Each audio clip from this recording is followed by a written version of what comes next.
Doctor Yunus সাহেব বাংলাদেশে যখন কেউ নাই, ছাত্ররা চাইলো, উনি অনেক কষ্ট করে বিদেশ থেকে আসলেন, এসে বাংলাদেশের হাল ধরছে। আলহামদুলিল্লাহ বাংলাদেশ অনেক এগিয়ে যাচ্ছে, এটা আবার অনেকে সহ্য হচ্ছে না। উনি ৬-৭ মাসে যে খেলা দেখাইতেছেন, আলহামদুলিল্লাহ। সোশ্যাল মিডিয়াতে একজন তরুণ, যার নাম সোশ্যাল মিডিয়াতে ভাইরাল হয়েছে, কি নাম? কথা বলে তরমুজ।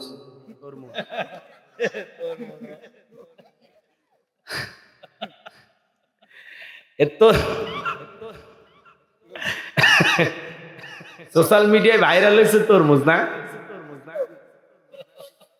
না আশিক চৌধুরী। কি নাম?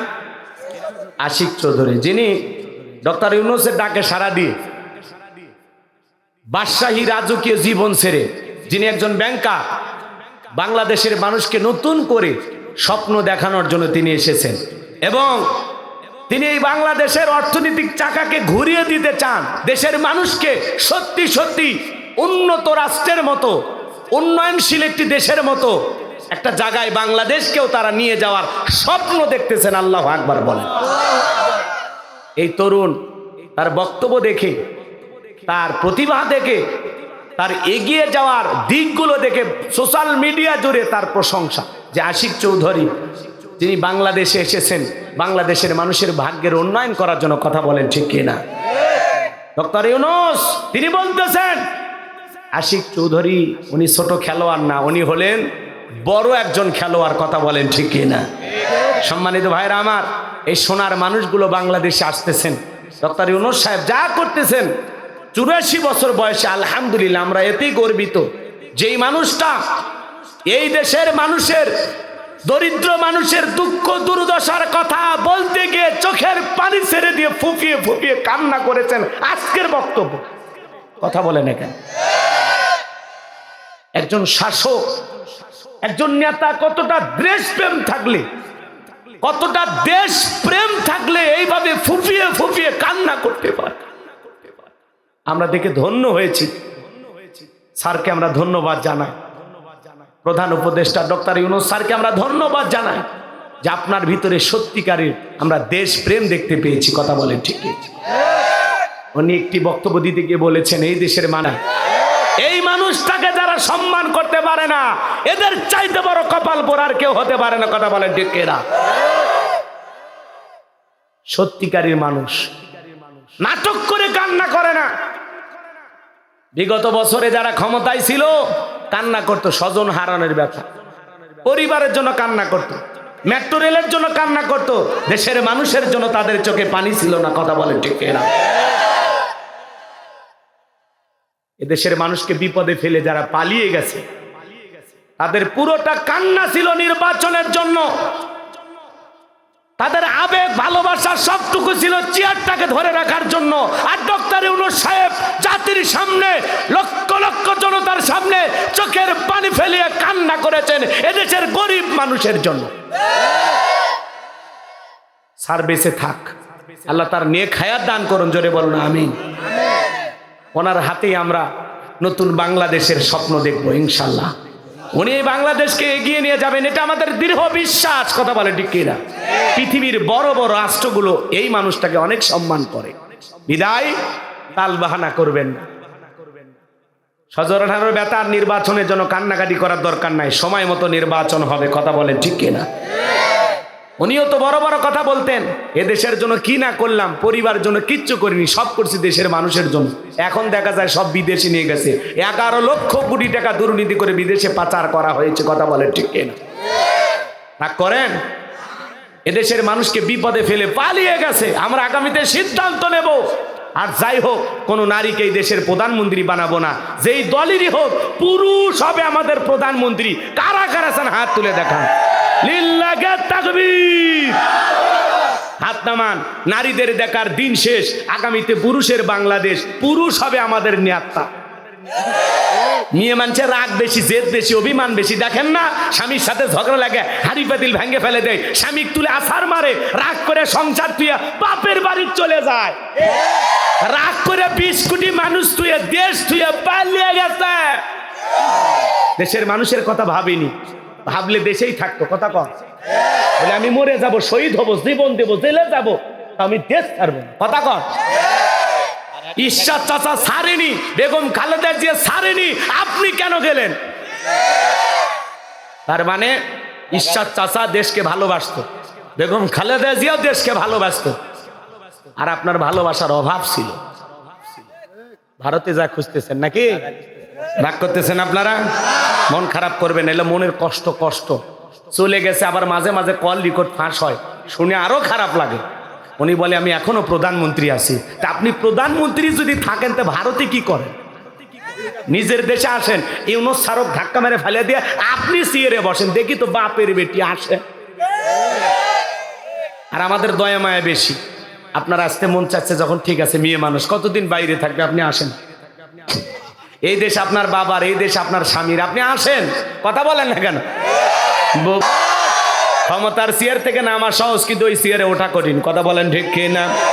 সম্মানিত ভাইরা আমার, সত্যিকারী দেশপ্রেমিক নেতা দরকার, যারা জনগণের জন্য কাজ করবে, দেশকে ভালোবাসবে। ডক্টর ইউনূস সাহেবের চোখের পানি পুরো দেশের মানুষকে কাঁদিয়েছেন। আরে একটা মানুষ কতটা দেশপ্রেম থাকলে এইভাবে ফুপিয়ে ফুপিয়ে কান্না করতে পারে? স্যার আপনার জন্য অনেক অনেক শুভকামনা। আল্লাহ ডক্টর ইউনূস সাহেবের হায়াতে তৈয়বা সিয়াতে কুল্লিয়া দান করুন, জোরে বলুন আমিন। আমার ভাইয়েরা, আমি গুনাহগার যে কথা বলতে চাচ্ছিলাম, দিল দিয়ে কথাগুলো বোঝেন, কথা ভুলে গেলে চলবে না।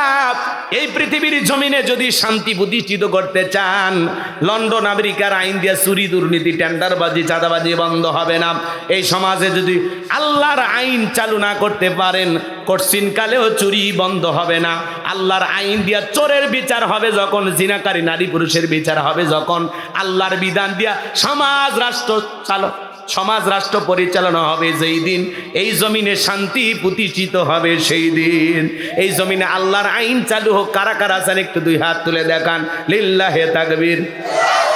আল্লাহ এই জমিনকে কোরআন আর ইসলামের জন্য কবুল করুন, জোরে বলুন আমিন।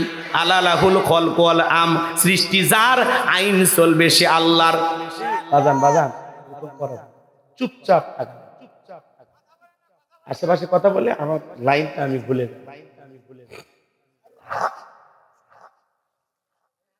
না। কোনো বিষয়ে ভয় লাগছে, খারাপ লাগছে, চলবে চলবে, ওয়াদ চলবে কিছুক্ষণ, ওয়াদা ঠিক রাখেন। মন খারাপ করবেন না। আমি গুনাহগার যে কথা বলতে চাচ্ছিলাম, কথা ভুলে যাবেন না। জিবরাইল এসে বলে, নবী দোয়া কবুল হবে না, হাত নামায় নেন। নবী তখন হাত মুখে না লাগায়া হাঁটুর উপরে রেখে দিলেন।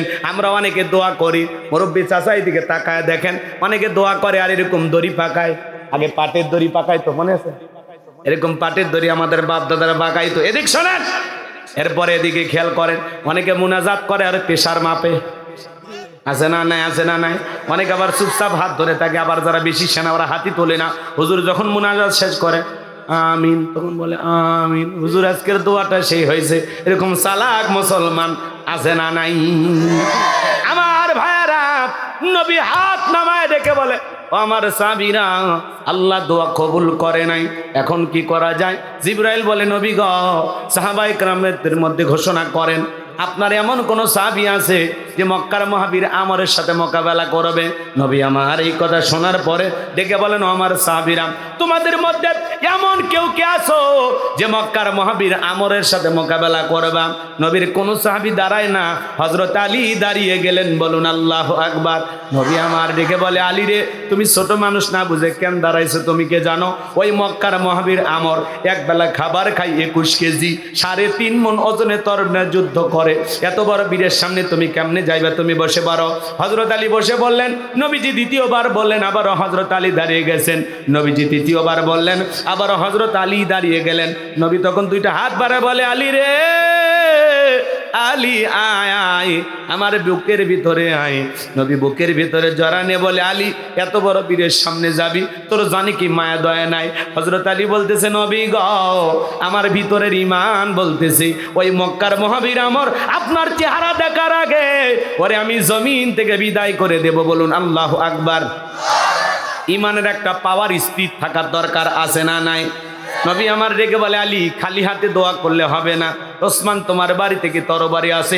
হযরত ওসমান বলে, নবী গো আমার বাড়িতে তরবারি আছে 27 ইঞ্চি লম্বা। নবী আমার রেগে বলে, যাও তরবারি নিয়ে আসো।